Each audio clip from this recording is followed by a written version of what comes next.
I can only do what I've been taught.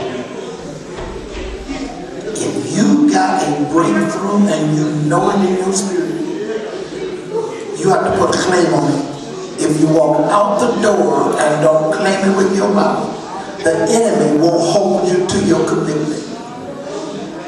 Bible says, with the mouth confession is made unto your salvation.